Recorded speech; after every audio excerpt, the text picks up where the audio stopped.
Ela era jovem, bonita, dedicada à fé, cheia de sonhos. Ele parecia perfeito, gentil, educado e profundamente envolvido com a igreja. Mas por trás dessa imagem se escondia um plano sombrio. Esse é o caso real de Maria Baumer, um dos desaparecimentos mais chocantes da Alemanha, que por anos confundiu autoridades, fiéis e uma família inteira. Prepare-se para uma história de confiança traída, de manipulação e de um psicopata escondido atrás de orações. Quem era Maria Baumer? Maria Baumer era uma jovem de 26 anos, nascida em 1984, moradora do estado da Baviera, Alemanha, e de origem católica tradicional. Ela cresceu em um ambiente familiar, tranquilo e religioso, com valores conservadores e forte envolvimento com a Igreja Católica. Era carismática, educada, bem relacionada na comunidade e muito próxima da irmã, Bárbara Baumer. Formada em ciências da saúde e com planos de trabalhar com reabilitação, Maria era vista como alguém extremamente gentil, equilibrada e prestativa. Ela estava noiva de Christian F., um jovem também católico, respeitado na comunidade e com participação ativa em movimentos e retiros religiosos. Para todos, Maria e Christian eram o casal ideal. Católicos comprometidos, responsáveis, devotados.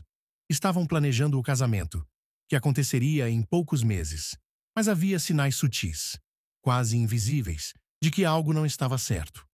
Maria desapareceu no dia 26 de maio de 2012, um sábado. Segundo o relato do noivo, Christian, ele havia saído para correr, e quando voltou, Maria havia simplesmente sumido. Ele contou à polícia que Maria teria deixado um bilhete, dizendo que precisava de um tempo e iria viajar sozinha por uns dias.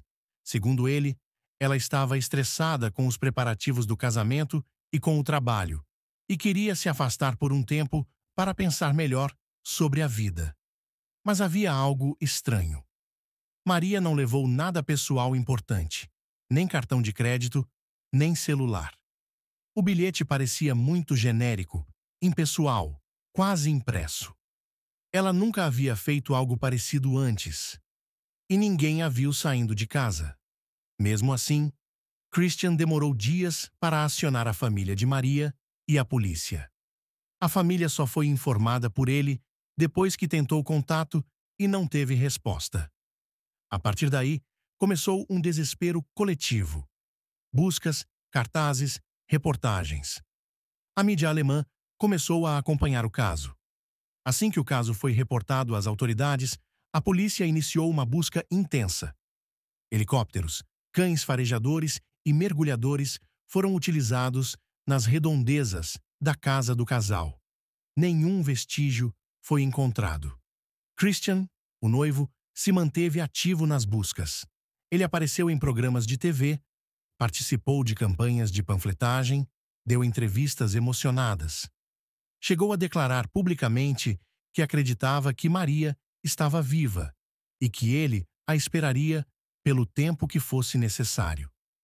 A imagem de Christian como o noivo dedicado e sofredor conquistou a empatia da mídia e da comunidade. Durante os primeiros meses, ninguém o via como suspeito. No entanto, entre os familiares de Maria, especialmente sua irmã Bárbara, um desconforto começou a surgir.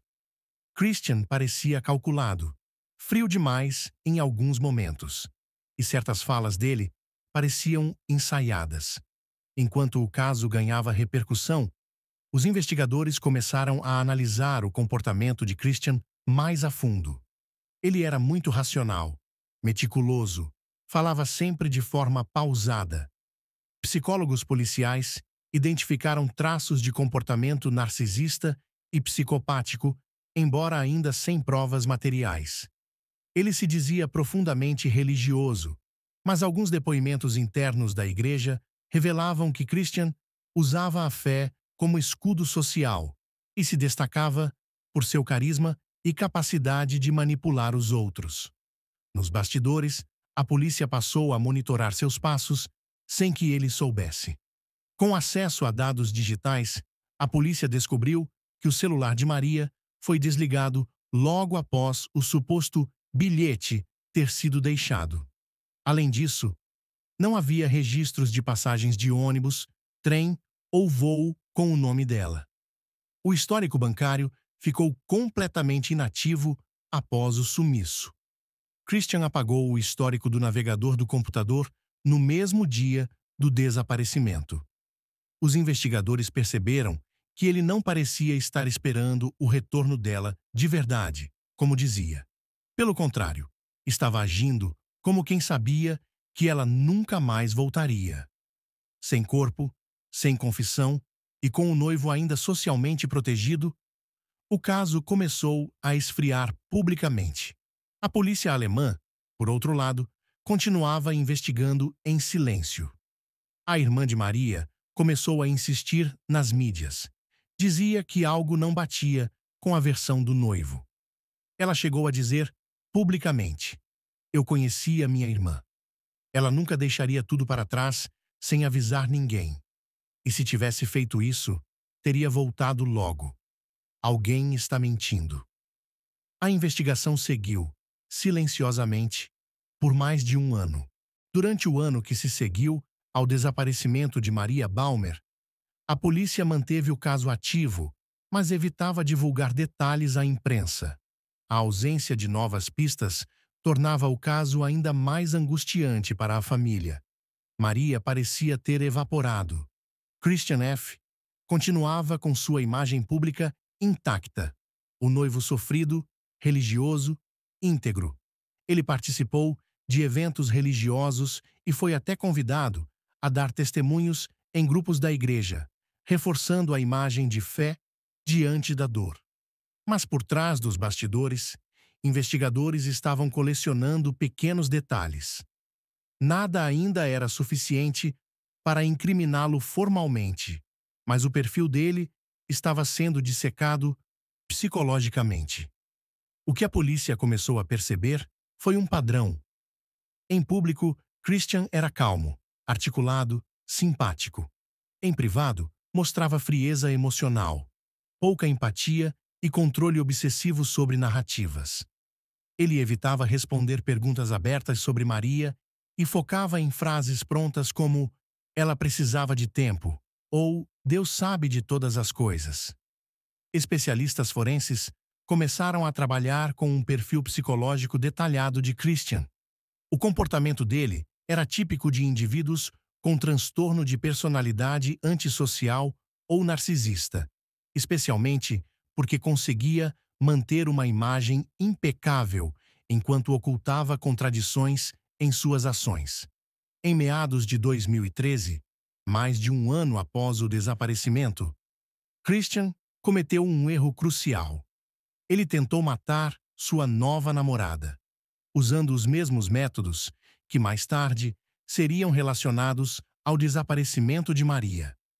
A mulher sobreviveu ao atentado e procurou a polícia. Ela relatou que Christian havia lhe dado medicação para dormir sem seu consentimento e que percebeu algo errado antes de perder totalmente a consciência. Ela foi atendida a tempo e sobreviveu.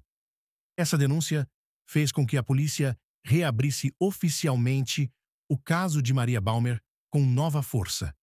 Eles agora tinham um novo ângulo. Christian poderia ser um criminoso serial disfarçado de bom moço. A investigação se transformou. Com a nova tentativa de homicídio, a polícia voltou a examinar todo o material do desaparecimento de Maria com um novo olhar. E aí começaram a surgir conexões. Farmácias e médicos haviam emitido prescrições de medicamentos pesados em nome de Christian. Um dos remédios era o mesmo encontrado no sangue da nova vítima que sobreviveu. Peritos deduziram que esse poderia ter sido o método usado também com Maria: sedação química seguida de ocultação do corpo. Além disso, Christian demonstrou comportamento de manipulação religiosa com a nova namorada. Dizia que a vontade de Deus se revelava em sonhos que ele tinha e que ela deveria obedecer. Início do julgamento de Christian F. No início de 2015, após 2 anos de investigações reforçadas, a promotoria formalizou as acusações contra Christian F. Ele seria julgado pelo assassinato premeditado de Maria Baumer, com agravante de motivo torpe e uso de substância química para incapacitá-la. O tribunal da cidade de Regensburg foi cercado de atenção nacional e internacional. Jornalistas, criminologistas e a opinião pública aguardavam para entender como um homem com reputação quase impecável havia se tornado o réu em um caso tão macabro. A estratégia da defesa de Christian, apostou numa tática arriscada: negar tudo, inclusive a relação com a nova tentativa de homicídio contra a ex-namorada sobrevivente. Alegaram que Christian amava Maria profundamente e jamais teria motivos para matá-la. Era vítima de uma campanha de difamação promovida por um sistema policial que queria resultados rápidos. Sofria de transtornos psicológicos leves, mas jamais perigosos, e que os remédios encontrados em seu histórico médico eram para uso próprio. O problema é que, ao longo do julgamento, Christian não demonstrava nenhuma emoção compatível com o luto, a perda ou o arrependimento. Mesmo diante de fotos dos ossos de Maria ou de declarações da família, ele manteve o olhar frio, calculado. Esse comportamento chamou a atenção da mídia e fortaleceu o argumento da acusação. Christian era um narcisista com perfil psicopata. A promotoria traçou uma narrativa devastadora. 1. Christian conhecia o histórico médico e farmacológico necessário para aplicar sedativos com doses letais sem levantar suspeitas. 2. Ele tinha motivo claro. Maria havia cogitado romper o noivado. Isso quebraria sua imagem social e religiosa. O orgulho dele não permitiria isso. 3. Havia paralelos diretos entre o caso de Maria e o da sobrevivente. Mesma droga, mesma manipulação emocional, mesmo padrão de relacionamento abusivo e religioso. 4. A localização da cova de Maria era estrategicamente escolhida. Isolada, mas não impossível de encontrar, como se quisesse que o corpo fosse descoberto um dia, em um ato de controle final. 5. Por fim, Christian não demonstrou nenhuma ação real de busca pela noiva após o desaparecimento. Era tudo encenação. Reações da família Baumer. O julgamento foi extremamente doloroso para os pais e a irmã de Maria. A mãe dela chegou a passar mal no tribunal e precisou ser atendida. O pai, em entrevista, afirmou: "Entregamos nossa filha a um homem de fé, e ele a destruiu." A irmã Bárbara tornou-se a voz da indignação pública, denunciando o silêncio cúmplice de instituições religiosas e da sociedade diante de comportamentos controladores e abusivos. Ela disse: "Quantas Marias ainda vivem sob domínio de homens que as manipulam em nome da fé, da família ou da reputação? Minha irmã não foi só assassinada, ela foi silenciada." Revelações durante o julgamento. Durante o tribunal, a promotoria apresentou novos elementos, incluindo mensagens deletadas entre Maria e uma amiga, onde ela dizia: "Às vezes, me sinto aprisionada. Christian me diz que meus pensamentos são do diabo." Testemunhos de membros da igreja que disseram ter notado mudanças estranhas em Maria nos meses finais. Mais reclusa, mais calada, menos feliz. Um diário secreto encontrado entre os pertences dela, onde havia a seguinte anotação: "Sinto que estou desaparecendo antes mesmo de partir."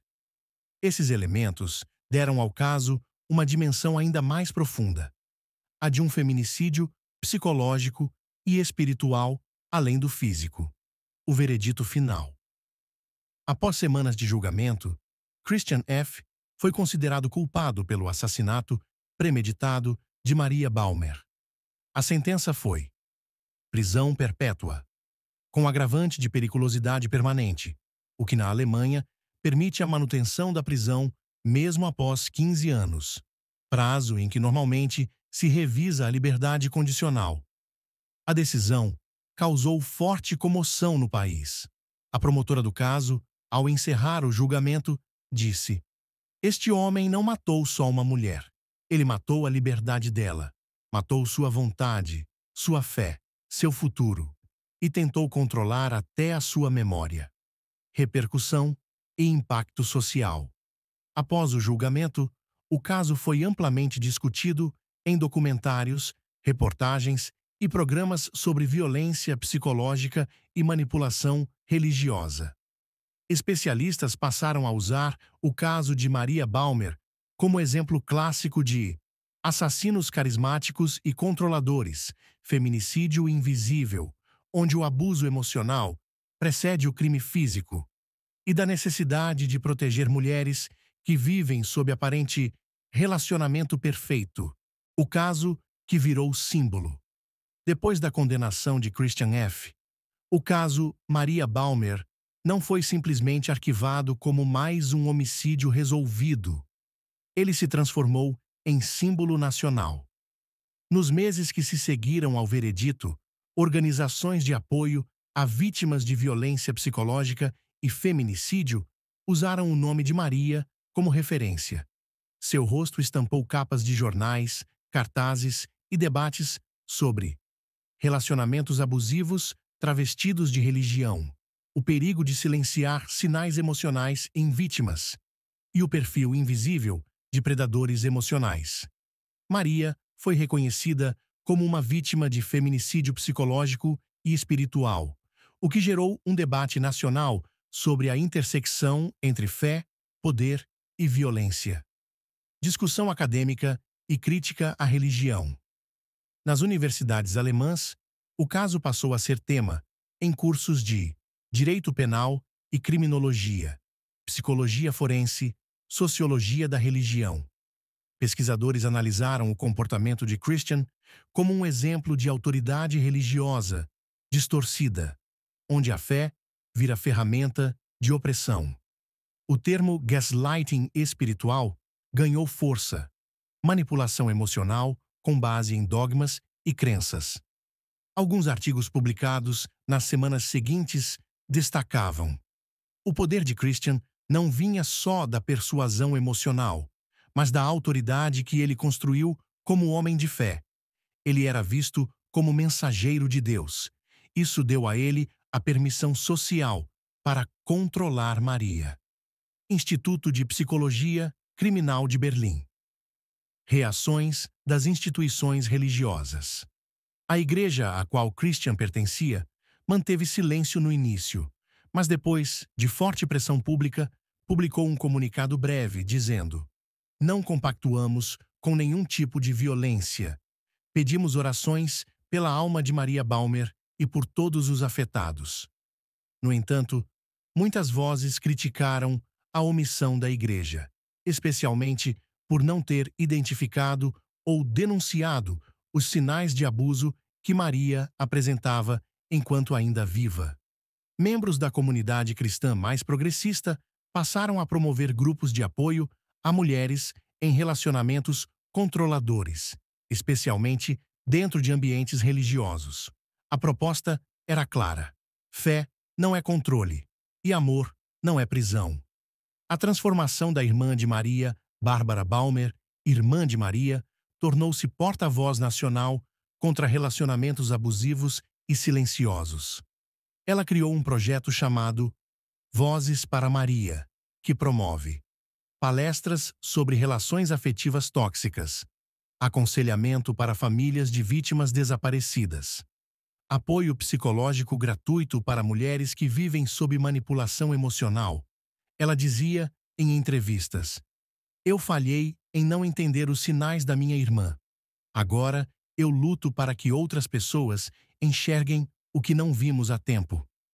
Bárbara também escreveu um livro, Quando a Fé é uma Prisão: A Verdade sobre Maria Balmer, que se tornou best-seller na Alemanha e foi traduzido para outros idiomas. O declínio social de Christian F. Enquanto isso, Christian F. foi transferido para uma unidade prisional de segurança máxima, onde passou a viver em isolamento parcial devido ao risco de retaliação por parte de outros detentos.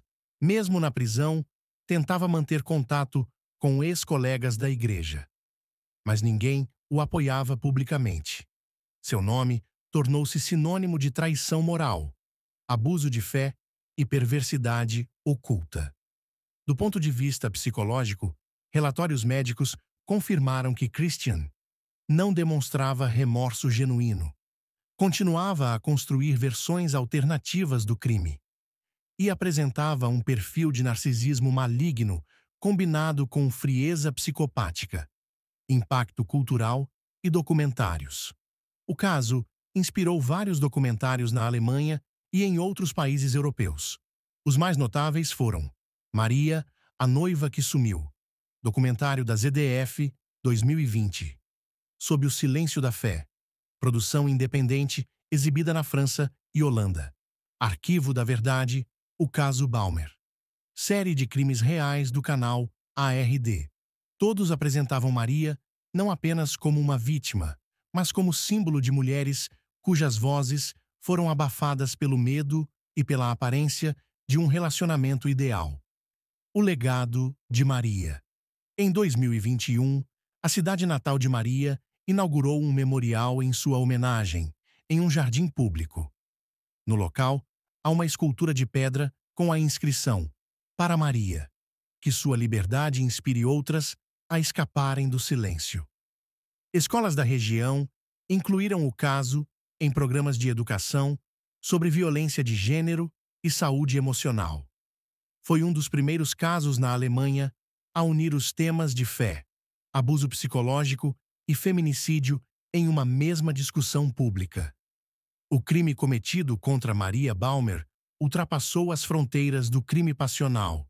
Ele levantou questões sociais profundas sobre os perigos do abuso emocional, da manipulação disfarçada de religião e da importância de reconhecer os sinais de um relacionamento destrutivo antes que seja tarde demais. Maria Balmer conheceu Christian F. por meio de amigos da Igreja Católica, em um grupo de jovens de orientação espiritual. Ambos estavam envolvidos com atividades religiosas e voluntárias e compartilhavam valores considerados tradicionais. Christian era visto como um homem devoto, calmo, disciplinado e prestativo, alguém que valorizava a família, fé e responsabilidade. Ele se mostrava extremamente respeitoso e por isso foi rapidamente aceito por toda a família de Maria. O relacionamento começou com o que muitos descrevem como perfeição exagerada. Ele a elogiava constantemente. Estava sempre disponível para ajudar. Era presente nas celebrações religiosas e familiares. Incentivava Maria a seguir com os estudos e os projetos pessoais. Por fora, era o noivo ideal. Por dentro, ele já havia começado a montar o cerco emocional que isolaria Maria do mundo. Ao longo dos anos, Christian foi se tornando mais controlador, mas de maneira extremamente sutil. Ele não gritava, não ameaçava diretamente, nem proibia Maria de nada, mas reagia com frieza, desapontamento ou silêncio quando ela tomava atitudes autônomas. Exemplos relatados por familiares e amigos depois do crime. Se Maria queria sair com amigas, ele dizia: "Você que sabe, mas achei que nosso tempo juntos fosse prioridade." Se ela se maquiava demais ou usava roupas mais justas, será que essa imagem reflete quem você é espiritualmente?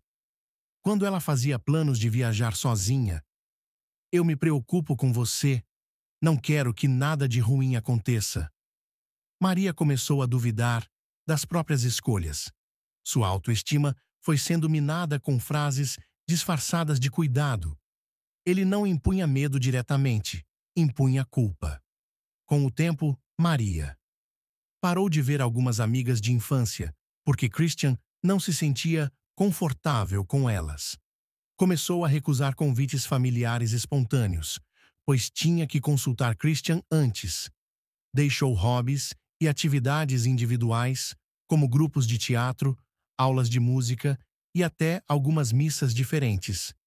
Ela também abandonou uma viagem missionária que faria por conta própria com uma organização humanitária. Christian sugeriu que não era seguro, e Maria, sem saber, cedeu. Esse tipo de controle sutil é típico de relacionamentos emocionalmente abusivos, especialmente em contextos onde há envolvimento com religião ou ideologia rígida. O noivado e a ideia de posse espiritual. Quando ficaram noivos, Maria se dedicou ainda mais ao relacionamento. Começou a planejar o casamento com detalhes. Mas, segundo registros, era Christian quem decidia quase tudo. A igreja, os convidados, as leituras bíblicas, até a decoração e o tipo de música Maria ia aceitando. Seus diários, depois apreendidos pela polícia, mostram um padrão preocupante. Ela sempre buscava agradar Christian antes de agradar a si mesma. Frases encontradas em anotações pessoais. Quero que ele se orgulhe de mim, que veja que sou a mulher certa. Preciso parar de pensar em mim. Isso é egoísmo. Ele me corrige porque me ama, porque quer o melhor para mim. O que parecia uma relação baseada em fé e cuidado era, na verdade, um processo lento de lavagem emocional em que Maria ia se apagando para manter o relacionamento espiritualmente ideal. As tentativas de escapar. Houve momentos em que Maria pareceu despertar. Segundo sua irmã Bárbara, Maria cogitou adiar o casamento e até terminar o noivado. Certa vez, Maria confidenciou: Eu não sei mais quem eu sou. Parece que minha vida é só um reflexo do que ele espera. Mas logo voltava atrás. Christian sabia manipular com perfeição emocional. Alternava comportamentos carinhosos com distanciamento e desaprovação. Usava a culpa e a fé como armas. Não jogue fora tudo o que construímos. Isso é uma tentação. O inimigo adora afastar almas que foram unidas por Deus. Esse tipo de frase fazia Maria se sentir pecadora só por querer liberdade. Visão dos psicólogos forenses. Especialistas que analisaram o relacionamento afirmam que Christian aplicava técnicas de abuso psicológico avançado, sem levantar suspeitas externas. Entre os padrões detectados, gaslighting religioso. Fazer a vítima duvidar da própria fé e pureza espiritual. Controle emocional intermitente. Alternar carinho com frieza, para gerar dependência. Despersonalização gradual. A vítima se torna um espelho dos desejos do abusador. Isolamento com aparência de proteção. Cortar laços sob a desculpa de cuidar. Culpa induzida por doutrina. Usar o medo espiritual para silenciar questionamentos. Tudo isso fez com que Maria se tornasse extremamente vulnerável, emocionalmente isolada e, no fim, sem forças para reagir à armadilha final de Christian. O relacionamento de Maria e Christian não foi marcado por gritos, tapas ou escândalos, mas sim por um controle invisível e meticulosamente construído. A tragédia que se desenhou em 2010 começou anos antes, quando Maria parou de ser ouvida, inclusive por si mesma. Antes de tudo vir à tona, Christian F. era tido como um exemplo. Jovem devoto, disciplinado, sem antecedentes criminais, envolvido com projetos da igreja e da comunidade. Trabalhou com pessoas com deficiência, estudava medicina, era educado, paciente e sempre calado. Era o tipo de pessoa que pais confiavam, que líderes religiosos elogiavam, que amigos não suspeitavam de nada. Mas essa fachada escondia um perfil extremamente perigoso. O julgamento e os laudos psicológicos revelaram que Christian não era apenas manipulador. Ele apresentava traços claros de psicopatia funcional. Psicopatia funcional, o predador invisível. Diferente da imagem popular de um psicopata agressivo, descontrolado ou antissocial, o psicopata funcional é altamente adaptado socialmente. Não sente culpa ou empatia, mas sabe fingir muito bem. Finge emoções para controlar o ambiente. Tem olhar calmo, fala suave e aparenta equilíbrio emocional. É extremamente calculista, frio e autocentrado. Christian era o retrato dessa categoria. Segundo os laudos, ele não apresentava distúrbios mentais clínicos, mas sim um distúrbio profundo de personalidade.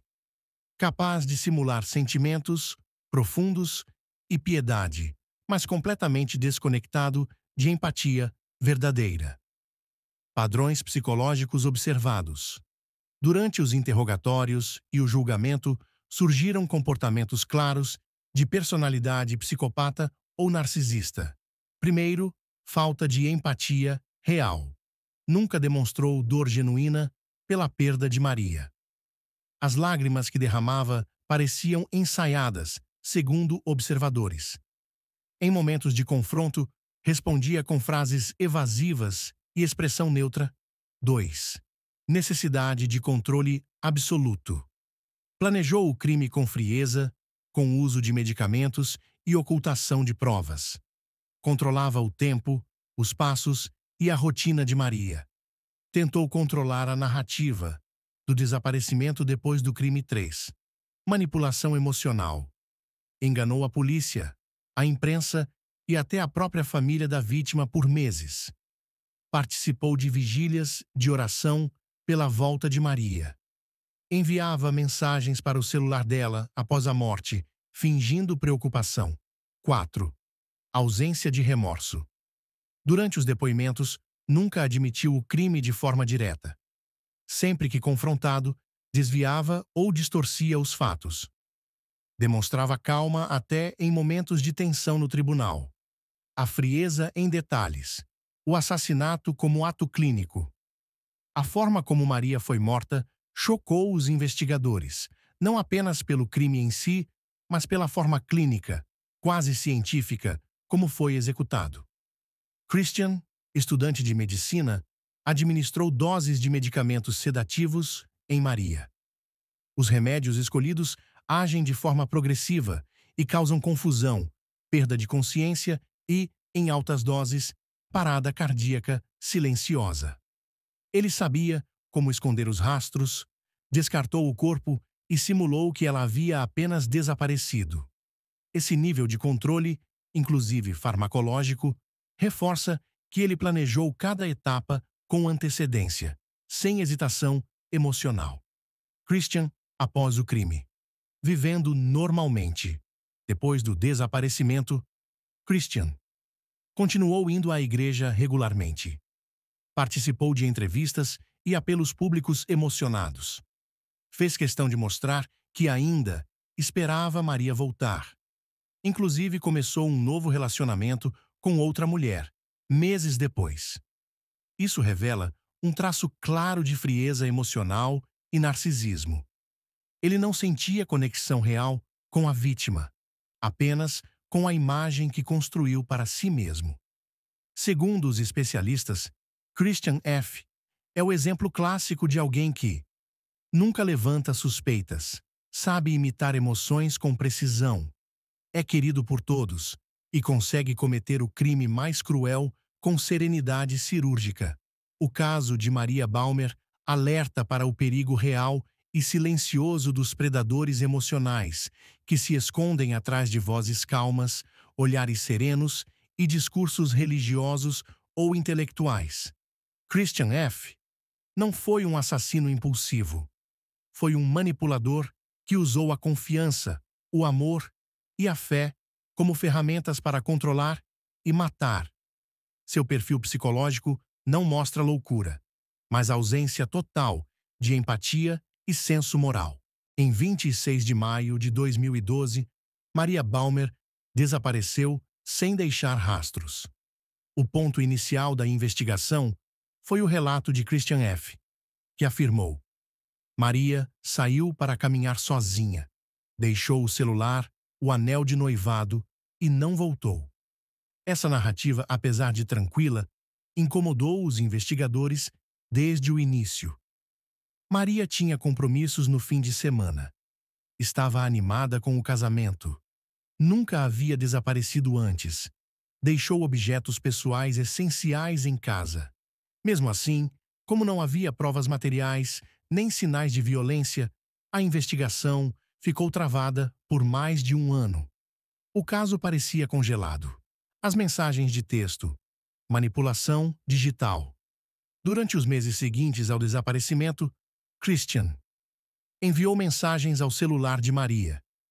Disse à polícia que ela estava viajando e precisava de tempo. Criou uma ilusão de que ela teria ido embora por vontade própria. Mas os investigadores descobriram algo vital. As mensagens de Maria foram enviadas a partir de dispositivos usados por Christian. As mensagens tinham um padrão de escrita compatível com o dele, e os dados de localização mostravam que foram enviadas de locais onde ele estava. Esse foi o primeiro passo para derrubar a narrativa do desaparecimento voluntário. A descoberta do corpo, mais de um ano depois. Em setembro de 2013, 16 meses após o desaparecimento, 2 trabalhadores encontraram ossos humanos em uma floresta perto da cidade de Bernhardswald, região da Baviera. Localização: área de mata isolada, fora da trilha comum, próxima de um terreno que Christian conhecia bem, usado por escoteiros. Os restos foram confirmados por análise de DNA como sendo de Maria Baumer. A perícia indicava restos em estado avançado de decomposição, sinais de que o corpo foi enterrado superficialmente e posteriormente exposto. Presença de roupas da vítima. Não havia sinais claros de trauma físico, por já se tratar apenas de ossos. Análise toxicológica, o indício mais forte. Embora os tecidos moles estivessem quase completamente decompostos, a perícia conseguiu extrair amostras de solo e fragmentos ósseos. Foi aí que veio a descoberta crucial. Vestígios de um potente sedativo foram detectados nos ossos de Maria. Esse sedativo é utilizado em ambientes hospitalares. Causa sedação profunda, paralisia motora e possível morte em overdose.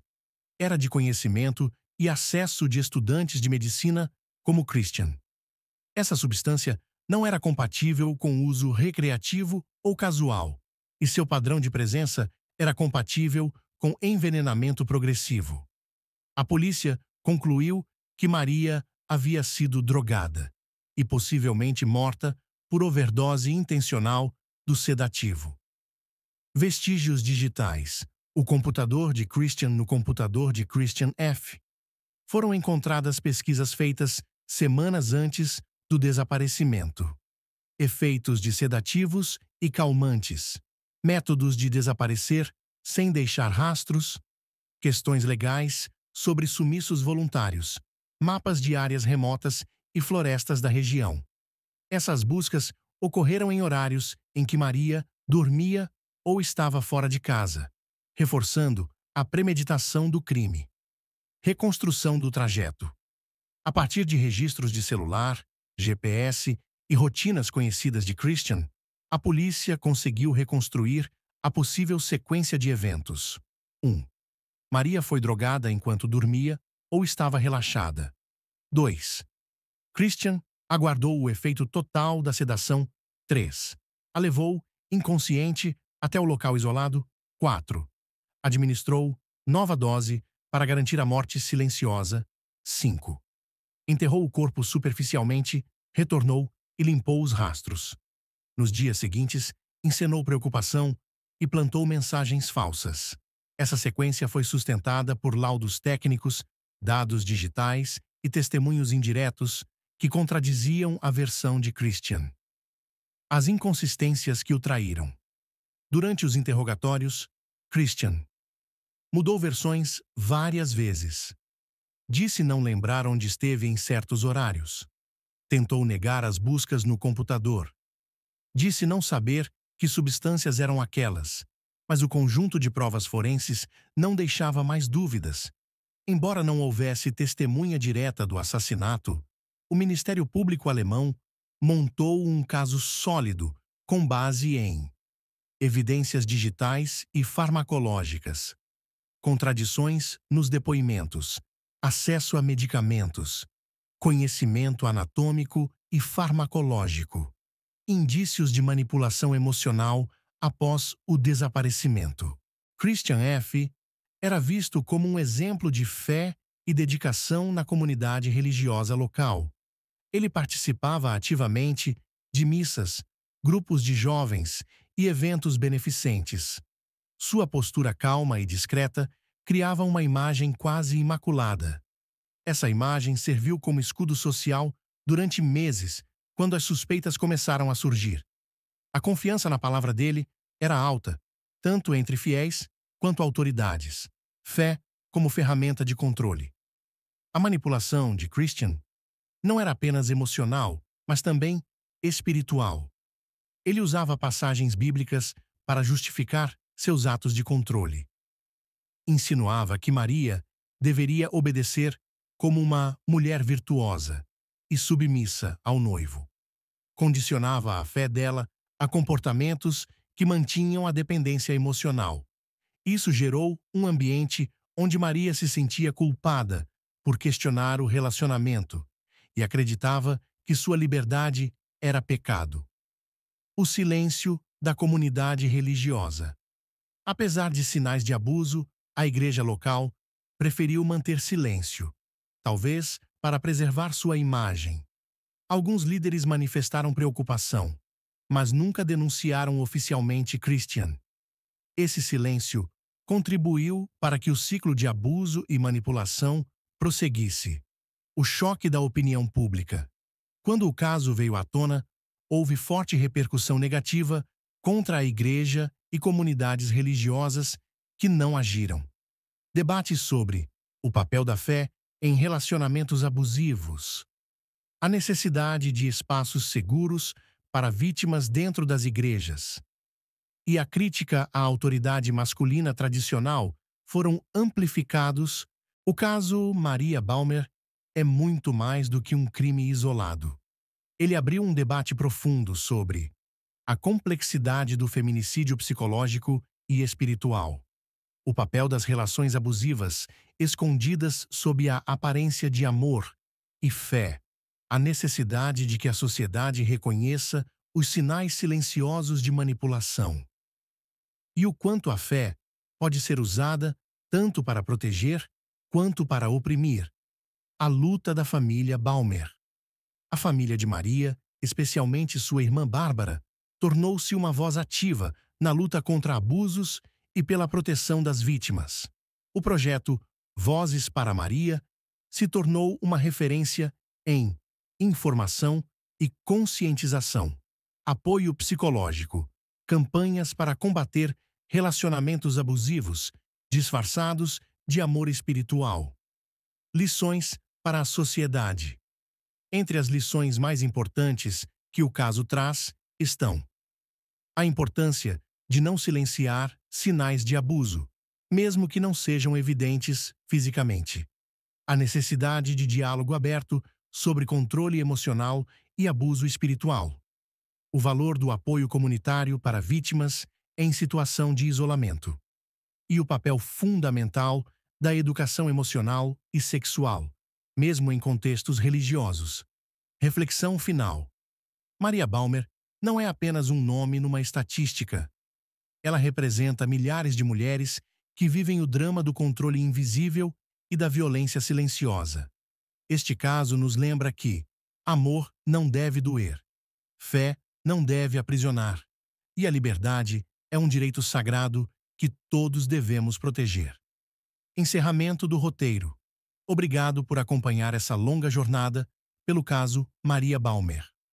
Se você gostou desse conteúdo, lembre-se de compartilhar informação, apoiar causas contra a violência emocional e psicológica. estar atento aos sinais e oferecer ajuda.